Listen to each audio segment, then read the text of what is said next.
இயேசுவின் அன்பு இதயங்களுக்கு காலை வணக்கம். இந்த நாள் உங்களுக்கு ஆசீர்வாதமாக அமைய வாழ்த்துக்கள்.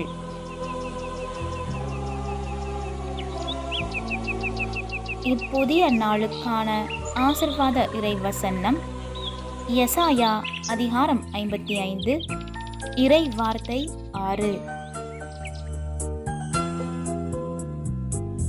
ஆண்டவரை காண்பதற்கு வாய்ப்புள்ள போதே அவரை தேடுங்கள். அவர் அண்மையில் இருக்கும் போதே அவரை நோக்கி மன்றாடுங்கள்.